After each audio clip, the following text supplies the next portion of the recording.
Hello, hello. What's up?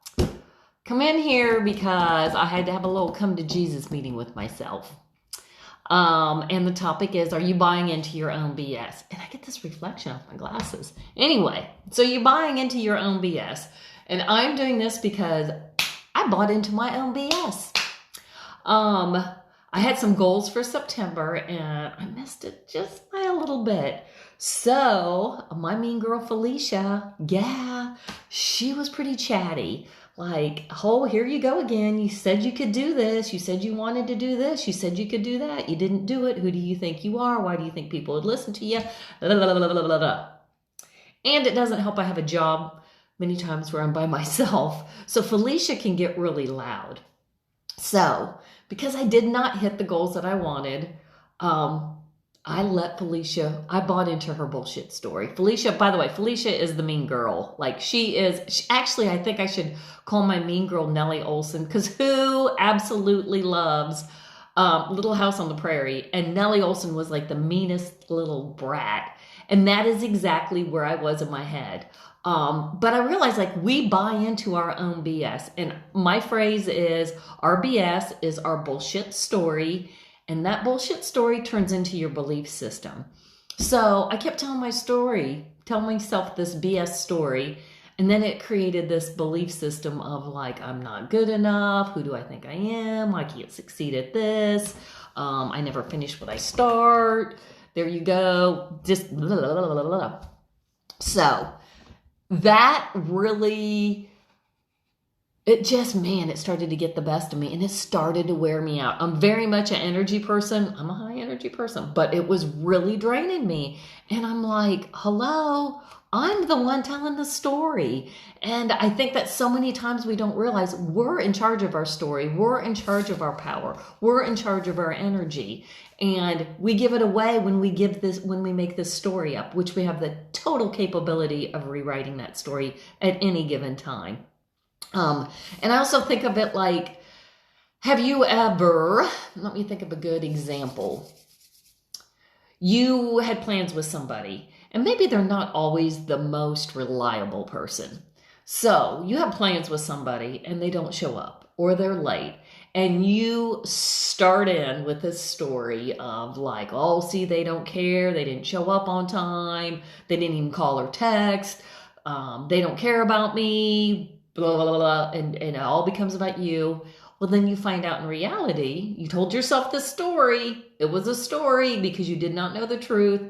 Come to find out, they were in an accident or something happened to a family member. And then you're like, oh, okay, never mind. But you created this big story and this big belief system that they didn't care about you and didn't show up. But we do it on a much bigger scale. I'm really big about digging out the roots of your belief system. And I had some pretty jacked up belief systems. And I learned some of them through family dysfunction. I don't know who doesn't have it, but it's there. But there's actually some things that can happen, but the way you interpret it, especially when you're young and your brain can't really understand it, you just take it literally and then you just carry that crap with you. And then you find out later on it wasn't true. I mean, my one story that I always tell, God love you, Aunt Marg, but like, I was a really homely child. There is not like, oh, she was so cute. I had like these huge buck teeth. I had this stringy hair. We won't talk about hair. And I think it was like my kindergarten or my first grade picture. I can't remember. I can remember this so vivid because I have created this story. And I don't know if I was trying to smile to cover my buck teeth or if my front teeth were out. Like, yeah, there was a lot of awkward age here. And she made some comment like, it was either like, that's only a face a mother could love, or oh my gosh, you're so goofy looking or something. I took it, all my brain I heard was I was ugly. I can remember running to the kitchen, hiding in this corner.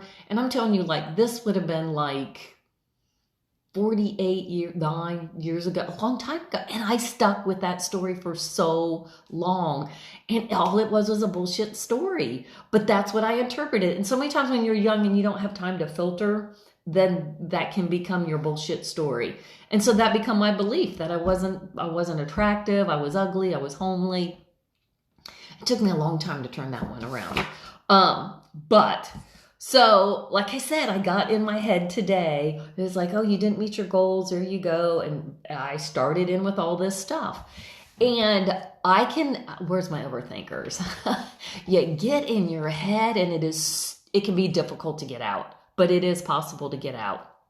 And this is what I learned, because I am real big about, what can I learn from this lesson? Not poor me, or it was somebody else's fault, or you have to own your shit. That's what it comes down to. You got to own your shit. So I had to get out of my head. I had to sit down, take the emotion out of it, shut Felicia up and say, okay, well, the truth is. So yeah, Stephanie, you agreeing? It was like, all right, the truth is. And then I had to look at it. The truth is, I didn't take the action that I needed. And I could say, well, it was because, and I could blame it on somebody else. I could say, oh, well, this is tough and times are tough. And well, guess what? I know we're going through COVID and all of this guess what? There's always something. Life will always bring you something. You can always find an excuse. So it's this cycle. I had to write this down. So you get wrapped up in that you didn't do whatever. So then you feel bad about it. And then you judge yourself for feeling bad about it.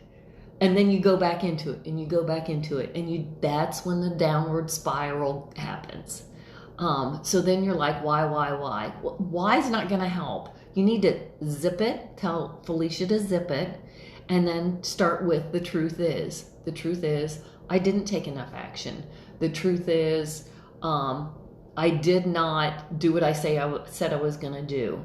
The truth is, I have all the tools and capability. The truth is, everything is a skill and everything can be learned. The truth is, like right there, everything's a skill and everything can be learned. So if I didn't hit it, it's like, where did I not measure up? Where's my weakness? What do I need to work on? And schedule it. And it's like, take that emotion out of it. But it all comes down to the big word, action, action, action. And that was my word last week. And obviously, I should have picked that word out earlier in the month. So the only thing that's going to break that whole limiting belief or that whole bullshit story is action. So when you tell yourself the truth is, I am active. The truth is, I'm healthy. The truth is, whatever your truth is, then create an action for it, because action creates action. Once you create the action, you're going to get results. And when you get results, you get self-confidence. And when you get self-confidence, that's like booyah, right to that limiting belief. It's like, see, told ya, showed ya. Anybody else get that? That's how I can be. That's why I don't do diets. Don't tell me what I can't have. It's all I want. So it all comes back down to telling yourself the truth. The truth is, I am statements are so flipping powerful. When you say I am, your brain's like, okay, let's go find it. Let's go find it. So if you're saying I'm fat and lazy, your brain's going, okay, let's go find it. And it's going to find and give you evidence of that. So you can be overweight, but you can say, I am healthy. I am eating to fuel my body. I am toned. I am taking action. Always have a verb. Always have a verb. And so you take that action and then you start getting results. And when you get results, you get confidence. And then when you get confidence, you bust that limiting belief. And the one phrase I heard today, which absolutely took so much pressure off of me, it just was like, because I can be a perfectionist, it said, you do not have to believe in yourself to do it. You do not have to believe that you can lose 50 pounds. But you can take the actions that you need to take in order to lose it. And then as you do that, you start building your belief and building your confidence.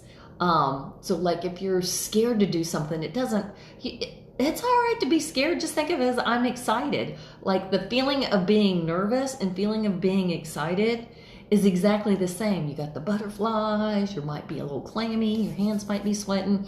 That's how you feel when you're getting ready to get on a roller coaster. That may be how you feel if you're going to get up and speak in front of people. You're excited. Tell yourself, I'm excited. Am I excited? I'm excited. So you do not have to have 100% belief in yourself, because it doesn't happen. It doesn't matter. Felicia's going to be there. It's a matter of turning her volume down, turning that mean girl voice down, or mean boy, the negative Nancy. It's in there, and our brains are wired to keep us safe. So it'll still be in there because that's what that negativity. Hey, watch out! Don't do this. It might. But you can learn to turn that volume down. And some days it's loud. Some days you gotta turn her back, dial her down. And maybe that's like catchphrases. That'll break that cycle in your brain. If you need to say dial it down, my thing is slow your roll, sister. And then start with the truth is, and just hammer yourself with the truth. Hammer yourself with affirmations. Look at it. Take the emotion out and look at it. Talk to yourself like you would a 7-year-old, the 7-year-old you, or your youngest child, or your favorite person in the whole world. Talk to yourself like that. And then take action. Nothing happens until you take action. And I have learned all of this. One of my limiting beliefs is that I didn't go to college. I went to college. I think I took accounting courses. I don't know. I did a lot of dabbling in college. But I learned so much of this through books, through mentors, hiring coaches, going to seminars. I have spent a lot of money, and I call it my self-education.